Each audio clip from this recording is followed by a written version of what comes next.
Harry from Canterbury wants to know whether any of us have ever had any cruel nicknames. He claims that he's quite tall and rather hirsute, and he says he's often called Lurch or Wolfie. He's always thought that Carl looks a bit like Mr. Potato Head. Yeah. No, there's no potato that round, but I suppose you could fashion a potato to be that round. Yeah. Maybe we could, if anyone can carve a potato into the roundest head ever, pop a couple of eyes on it.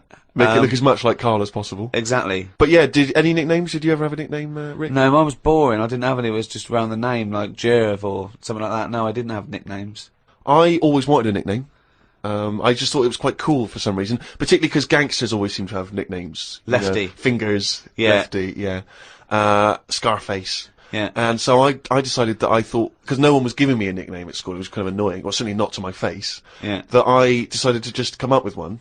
Yeah. And so I remember I was at lunch once, and I just said to my mate Phil. How old were you? 12, 13. Brilliant. I just said to him, Phil, don't know if you know, mate, but people aren't calling me Steve anymore. Everyone's calling me Spud now.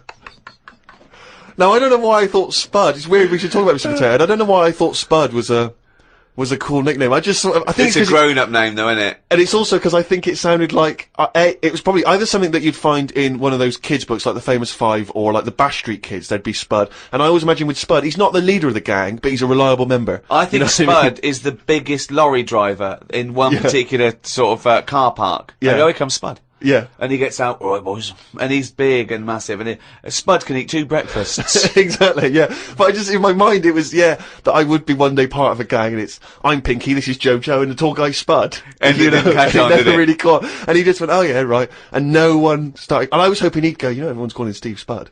Yeah. But of course. Hey, Spud, the first time I said Spud, you go, what? Yeah, exactly. You'd be really proud, wouldn't you? But I think that it kind of, actually in a way, it probably revealed that I just was probably not in people's thoughts enough to get for the nickname to catch on, because you sort of need to be a real player in the school. I think you should have gone something more memorable. I mean, I'm not saying anything goggle-eyed freak or anything. What? No, just... no, that's good advice, Fatty.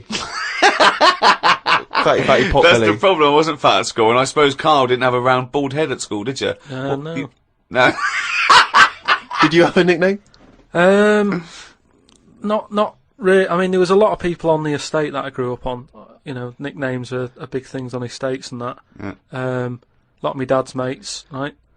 What their nicknames did was tell you about them. Do you know how I said about the Elephant Man's a good name? Yeah. Because, you know what you're going to get. If someone said, Elephant Man's popping round in a bit, it wouldn't be a shock when he walked in. Yeah. Right? So it worked in that sort of thing. So there was John the Screw, right? John the Screw? Yeah. Well, he had sex a lot, or he worked in a prison? No, he had a DIY shop. So you had him, right? There was Fred the Veg. Yeah. Which is... I assume it's because he was at the same IQ as you. Yeah. Or he was in a coma. Yeah.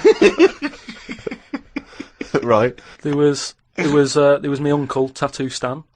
Oh, right. Yeah. He had like loads of tattoos that he'd just done himself. Oh my God. The problem was, because he did his tattoos himself, the ones on his left arm were really good. Because he was right-handed. On his right hand, rubbish. Right? So there was him. Great. And there was Jimmy the Hat. Jimmy the Hat? Yeah.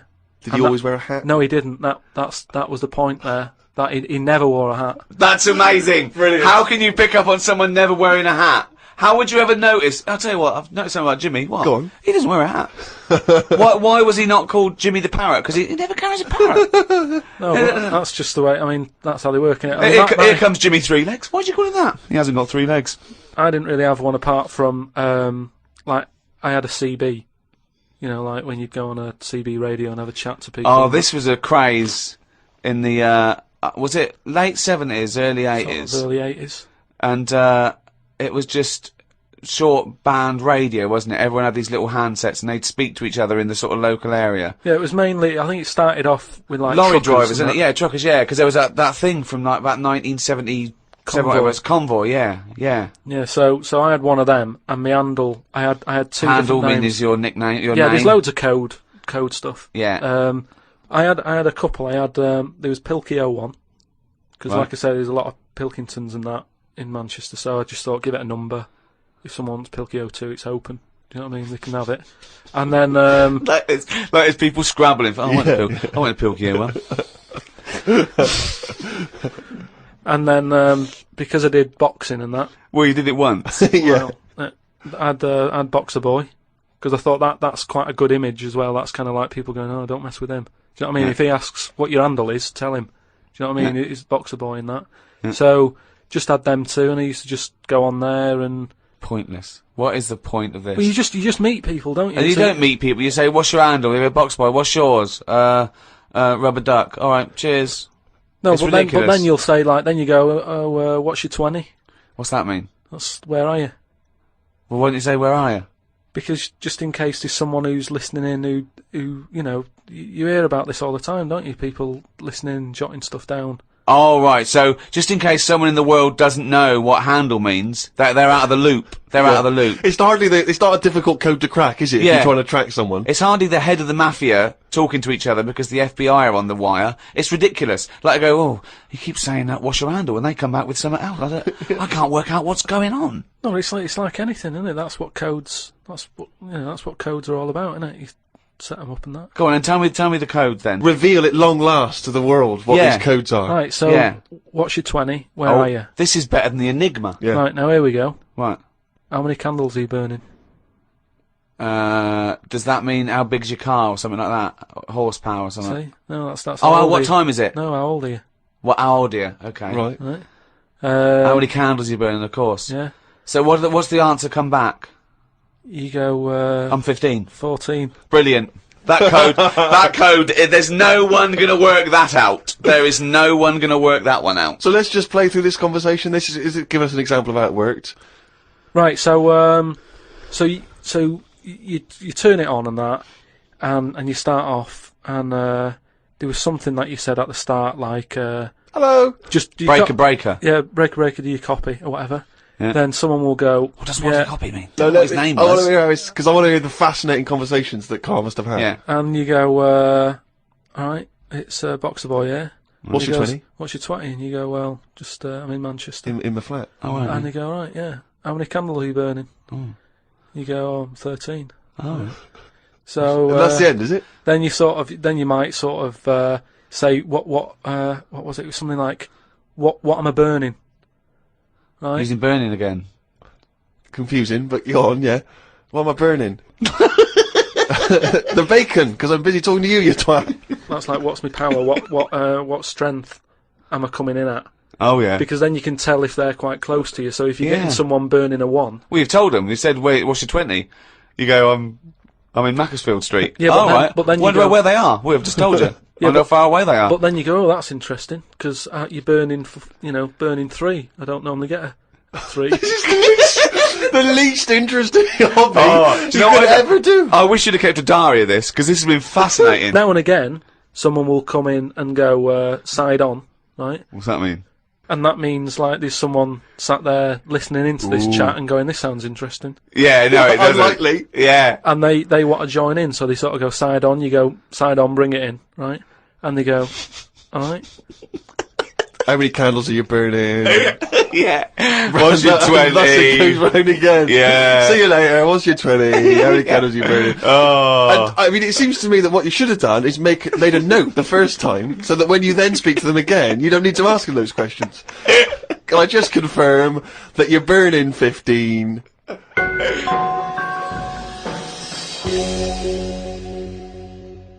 It's that time again. Do the jingle.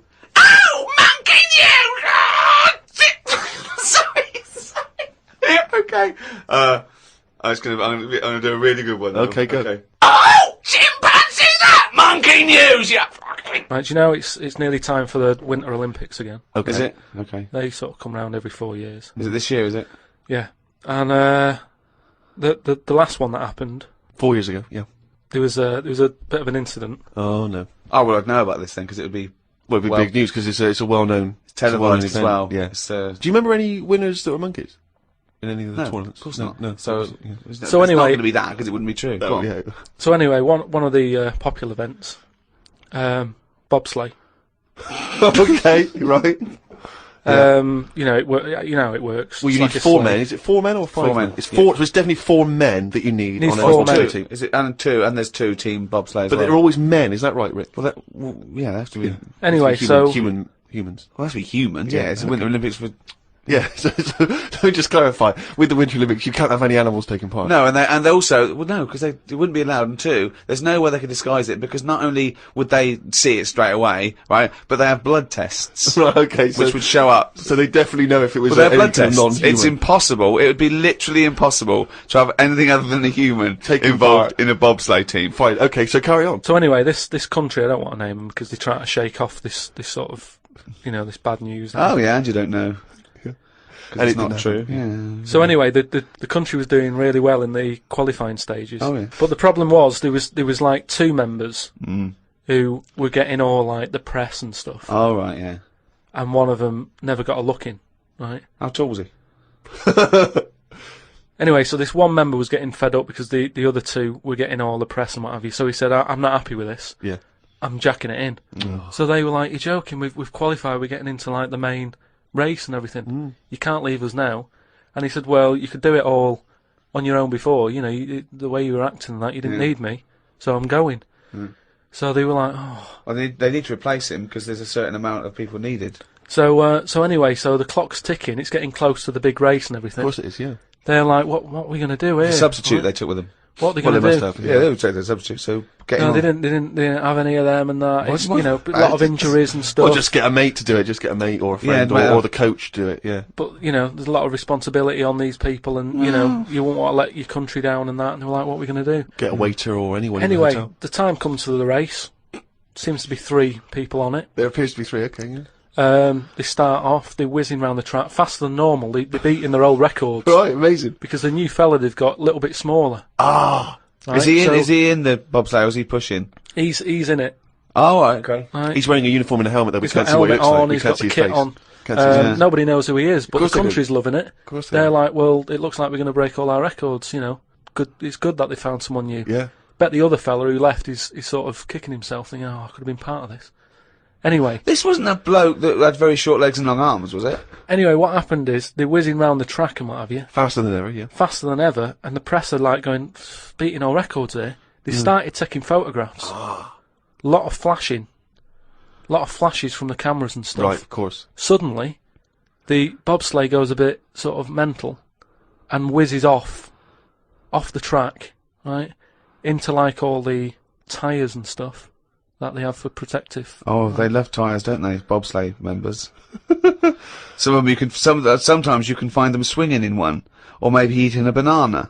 Ambulance comes rushing over and stuff. The other 2 members are looking pretty nervous for some reason. Oh, what are they doing? They're saying, look, don't take the helmet off because, you know, you can do more damage to the Well, neck. don't tell the paramedics how to do it. I mean, They know their job. Yeah, they know their yeah, job. yeah. So they were Please. like, just you know, and plus, you know, he came in at last minute to help us out. He doesn't want everyone to know who he is. He's Yeah. not after the limelight yeah. like some of the members we used to have. But he just Yeah. was helping his country out. Yeah. Leave the helmet on. Anyway, they get him in the ambulance and stuff. The other 2 are looking a bit worried and what have you. They're gutted. They lost the race. The little bloke. Is the bloke not saying anything? Is he not? He's in the ambulance now. Is he not saying anything though? Anyway, word got out, right, from one of the ambulance drivers a few weeks down the line, once all the dust had settled on the Olympics and stuff, and light news day and stuff. Yeah. It was reported that one of the ambulance drivers said that on that sort of dreadful night, when, you know, the country lost out on a medal in the bobsleigh, he sort of reported that there was a monkey in the back of the ambulance. People were like going, you're joking, I don't aren't remember you? this. I don't remember this. They're well, this is it, you see, because they sort of swept it under the carpet a little bit. right. They were like, this Bullshit. is crazy talk. It's all shit. It's all This is shit crazy again. talk. Once talk, absolute shit. Where'd you get this from? This is crazy talk, right? It is But- crazy talk, and it's from the mouth of Karl Pilkington. But the weird thing is that backed it up. Following week, there was a story of some people who visited the zoo saw a chimp in a neck brace. And that's this week's Monkey News. Bollocks.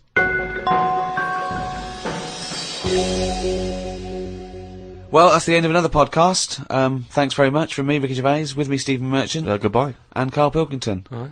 And thanks again to those guys at Positive Internet who host this podcast, the world's #1 podcast. We'd also like to congratulate Steve Carell, from the American office, who won a Golden Globe. Yes, congratulations, Steve, and obviously everyone involved with the American Office. And for our American listeners, if you haven't checked out the American Office on NBC, it's dynamite. It really is a cracking show. I don't know if you're a fan of the original, but if you are, or even if you're not, just watch it. It's great. It gets better and better week by week. It's absolutely brilliant. That's NBC. I think that's Thursday nights, isn't it? After My Name Is Earl. That's got to be the first time a Golden Globe has been won by two different people for the same character. I think you're probably right, mate. Cheers. Hey, congratulations again for winning it all those years ago. Two. All right. Two. I don't need to mention One, that. two. Don't need Bye. to mention that. Hello and welcome to another Ricky Gervais show with me, Ricky Gervais, Steve Merchant. Hello. And Karl Pilkington. All right. The 9th in a series of 12 podcasts we're doing for free. Absolutely free of charge. We're getting, we've already done over sort of 2.5 million downloads. We'll probably do 4 million downloads by the end of the series. If I had a quid. I don't even want to discuss it, Rick. You are gutted, I'm aren't you? absolutely furious, because I said to you when we studied, I said, why, you were going, oh, let's give something free back to the fans, and I was saying, it's not worth it, they don't deserve it. But no, you demanded it, and I wanted to pay, I want to charge crazy money for I've it. been a fool. We've had about something like 6,000 emails as well. If we could channel this to good, because you know what I mean. This internet has been set up. Billions and billions and billions of dollars go on this cyber highway back and forth, doing good stuff, communicating, sending people into space, commerce, and people, hundreds of thousands of people are sending me pictures of Karl as a monkey. I know, exactly. I mean, it's unbelievable. It's not what this system was created for. Thank you for all your emails as well. That cost us as well a little bit, because they're going through the website, which costs us a little bit of money. But it also costs me my precious time, having to wade through the crap that gets sent to us. Thanks to Kieran Gabriel from Merseyside, who sent me a picture of Karl as Bruce Willis. It's the effort. We'll put all these up on the website. David Weinstein has started his own T-shirt range, I Could Eat a Knob at Night. And Paul Devon has sent me this caricature of Karl, and it's brilliant. Again, I think they're wasting their energies. It's actually a brilliant painting of a little round, bald-headed Manx, some sort of like freak creature. Yeah. Whereas he could have done a beautiful painting. But thanks to all those. I have actually waded through the emails, and I obviously, again, like Ricky, I echo the thanks for sending in all the different questions and comments about the show. And there's so many, it's impossible to obviously even reply to them or talk about them, but a couple of that have struck me. Emily from New York has asked Karl this.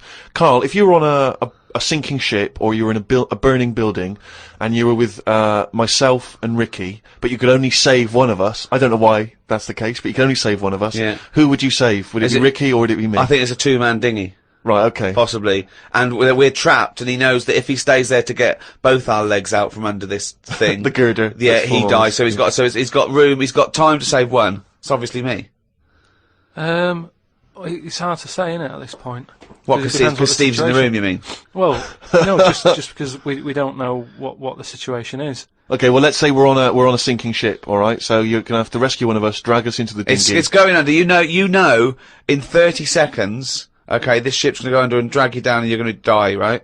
And our legs are trapped, and you've got enough time to untangle one set of legs. Whose legs do you untangle? Now, just because my legs are long does not necessarily mean it's more complicated. No, it's exactly the same amount of time. Just have to make a choice.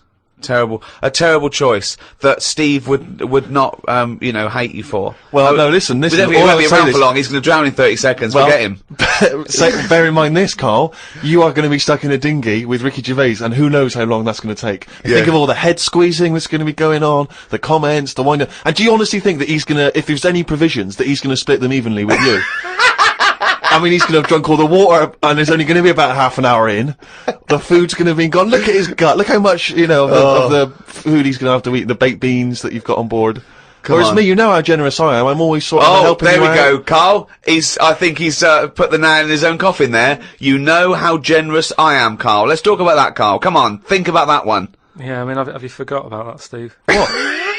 What? The time when we went for a coffee, and we had to have a bit of a heated debate about the 50p change. Yeah, you owed me 50p, and you liking. decided you didn't want to give it to me because it was only 50p. And my point was, it's not a question of 50p, it's the fact that it's not your decision to decide not to give it to me. If I want to be generous, that's my decision, but you can't go, oh, it's only 50p, Steve. It's my decision who But you just given him a free keg of beer. Yeah. No, but that did not come to you, and you didn't pay for the free keg of beer. It was a matter. promotional thing that was sent to you. It's the same thing as the way I gave Suzanne my leaving present from my last job. A lot of people may not be aware of this if they haven't heard us talking about it before. Yes, but you had a gift from your work as you were leaving after however many years of service, which you then gave straight to your girlfriend without telling her that it had been received from people at work. Doesn't matter. She wanted a camera. It's the same thing as you. You wanted that lager that I got for free. It hasn't cost you anything. It doesn't matter where I got it from. So you now decide, because you've given me a free crate of lager, that you can now say, oh, actually, I'm not, in the future, I'll just take your money, Steve, on a whim. Well, listen, stop arguing with us. You're rocking the dinghy. Carl, have some of my cheese. Imagine he would ever say that. Can you imagine him ever offering you any of his cheese? Are you going to save Carl, mate? I don't want to say. Can we say on the website? Can you just do a little explanation of why on the website? Can they... We'll think about it, and I might do a sort of a for and against or something, and then sort of so the conclusion is okay, all right, something like that. Go to rickygervais.com. The Ricky Gervais Show on Guardian Unlimited. Well, I've been waiting for this for a week. It's a regular feature now. When we read from Carl's diary, Carl decided to keep a diary. He's gone through with it. I can see it there. It's massive. It's a huge desk diary that he has to carry around with him, and the pages are getting full up. You're really keeping to this, right? This is extracts from Carl's diary. Did podcast and went for an Italian with Ricky and Steve. Italian place is good. We've been there a few times. I always have the same thing, spaghetti. Can't remember what everyone else had. Last time we went there, Steve had little octopuses with pasta. You could see that they were octopuses. They hadn't been cut up or anything. My rule is that I only eat stuff that looks nice when it's alive. A cow, a chicken, some fish. An octopus is an odd-looking thing alive. Even worse when it's dead and limp. It looks like it just shouldn't have been sat in the spaghetti. Yeah, I agree with that. Ricky drew another picture of my head. We've given a few of them away as prizes, but he draws so many of them that they won't be worth as much anymore. Everyone will eventually have one. Like those pictures of a boy crying that caused houses to burn down in the 1980s. What does that mean? What are you talking about? Don't you remember I mean, if you're listening in America, they might not have made it over there. Is it the sort of like the sugary ones with kids? Like, is it Techikov or something? It's just some kid. My auntie Nora had one, and it was just like a kid with like a blue jumper on, and it's like a painting, not a photo. Yeah, exactly, yeah. And he's just crying. Like a chocolate box. It's really awful, sort of sugary. And what happened is they found out that a load of houses were being set on fire or burst into flames, whatever. And the weird thing was, oh, it's bollocks. every house that burnt down had that photo. Yeah, because every house had that picture in the fucking 70s and 80s. Idiot. It's like, we're linking it to sinks. Every house that's ever burnt down had a sink. You're talking shit again. Carry on. Wednesday. Saw a homeless bloke. I'm surprised that no companies have thought about sponsoring the homeless. Something like a clothing company. Give them some clothes that have an advert on the back. Everyone's a winner. Good idea. Not bad, is it? Got on the tube to Camden. Read in a free newspaper that hedgehogs could be gone by 2025. I think I've seen more dead hedgehogs than alive ones anyway, so I don't think I'll miss them. Went round to Ricky's house and had a game of pool. It should have been nice and relaxing, but Jane gave me some cake, and Ricky said I can't play pool if my hands are all sticky from cake. It was the sugar. And it wasn't that either. After he'd finished it, they weren't just sticky. He was licking his fingers, sucking his fingers off, and then was going to pick up pool cues and touch things. And I was thinking, go and wash your hands after licking your hands. You're not a cat. This turned into an argument when I said I didn't want to wash my hands. Why didn't he? He goes for a piss all the time without washing his hands, and then squeezes my head. I know I'd prefer to have lemon cake crumbs on my head than knob juice. Was going to do a crossword, but I'm tired and have learnt enough today. What have you learned? Well, the stuff about hedgehogs and that. Oh, God. Was on my way to my mates, and I got on a train. Got close to a station, but realised I needed a wee. Was about to go in a cubicle when a blind man with a dog, who was bumbling his way through the walkway, came around. I said, "Are you after the toilet?" He said, "Yeah." I said, "It's on your right." I shouldn't have let him go first, as he took ages, and it would be my stop soon. The dog waited outside the cubicle. I was going to stroke it, but then I remembered someone telling me that you shouldn't. Don't know why not? that is. Because something to do with the owner should be the only one who sort of deals with that dog. and you shouldn't. Well, you shouldn't stroke it because you'll cover it in fucking lemon cake. No, but just because, you know, if you stroke it and that, it might like me and want to go off with me, and he'll come out and be lost and stuff. Yeah. I'm not totally sure, but I just thought. You're not, The Ricky Gervais Show on Guardian Unlimited. A few people have sent this in, including Paul, the party animal Parker. I wonder if anyone else in his school. I mean, for some reason we've just assumed he's in school. I don't think there's any actual proof of that. But do you think? I reckon he left in June, and he's doing sort of bits and pieces, but he's still not a party animal. Do you think? I mean, do you think he can hold down a job? Is he just partying so hard that He can hold down a job. He often arrives late, Sure. and the boss, who's in an overall, go, "Parker, you're late again." He goes, "Yeah." Talk to the hand. Yeah. I think that he's the sort of guy that he'll just happily say, "Listen, I survive on 4 hours sleep. Yeah. Sometimes I go to work, I've not slept at all." But I think he comes in with his headphones blaring, right, on a skateboard, and the bloke goes up to him, the old bloke, right, the old fuddy-duddy bloke goes, You stupid idiot, you can't work there. He goes, "Chill out, man," and in 2 minutes, he's got him dancing. Oh, I know what he's like. Yeah, he is just like, he just can't resist it, because he's just a fun guy. Yeah. Anyway, Paul and a few other people have sent in this piece of information they've discovered from one of the more respected news networks. The headline is this: female kidney turns lumberjack onto housework. Right. Now, a Croatian lumberjack apparently has claimed that he started enjoying housework and knitting after he was given a female kidney. He claims he's going to sue his local health authority because he says he's become a laughingstock. He used to enjoy heavy drinking sessions and things. The kidney transplant saved his life, but they never warned me about the side effects. I've developed a strange passion for female jobs, like ironing, sewing, washing dishes, sorting clothes in wardrobes, and even knitting. Well, if he likes it, what's the problem? It's nonsense. It's nonsense. Hold on, though. What makes me laugh is he's become a laughingstock. So what do you do when you become a laughingstock? Tell the newspapers. Well, yeah. Tell the newspapers about it, because then that'd keep it completely under wraps. Then. But it's the sort of medical nonsense that Carl would normally come out with. Absolutely. That you know, you take on the personality of the person who gave you their blood. Exactly. It's like those old horror stories, you know, you get given a murderer's hand. Yeah. And you go around killing. But there can be certain medical things that would change the way you think and would change you as a person. Say like how they can do face transplants now. Yeah. Right? I mean, I don't quite understand how this face transplants work, because do you get a choice of who you have? If you have something done to your face and you go, you know, it's burnt or whatever, or something happens to you and you need a face transplant. Well, if you totally changed your appearance, then you would eventually change because of how people reacted to you. Yeah, but so if you gave yourself the head of an elephant, soon you wouldn't be yourself because I wouldn't have it. I wouldn't have that. That's what I'm saying. If they had a catalogue and they said, here's some faces you can have, pick which one you want. Yeah. Would you be looked upon badly if you go, do you know what? I don't really like the look of any of them. Can I just wait for a better face? Or at this moment in time, have you just got to take what's on offer? Carl, there's no one looking through catalogues at faces they might be able to have in No, the they face do now because of the face transplant thing. But who are these people putting their face up for? They wait till someone. Yeah, I know, but at some point, well, I tell you what, I would not have a face transplant if I haven't seen the face before I'm going to have it. You had to. I want to see what I'm having. Because I could end up with anything. You mentioned elephant's head. What do you know what I mean? Whose head are they going to use? Is it the latest thing that's died? Oh, well, this got run over before. Yeah, I'll stick this on your head. Where did this come from? Where From are his these mind. people- Where are these faces queuing up to be popped on a skull? Where do you think they have got time to put all these? Maybe this is why it won't catch on. I don't know. This is extraordinary.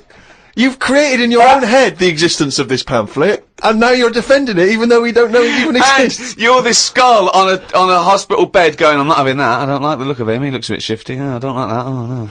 Can I ask this now? Let's say we passed away sadly in something terribly tragic. The nation's mourned. You know, it's terrible. It's like one of the great national disasters.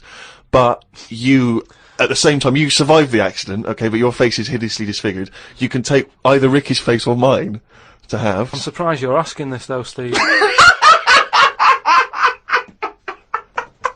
I mean, it's just, it doesn't seem like any of them is like a great option. Oh, thanks. And this is what I'm saying about the catalogue.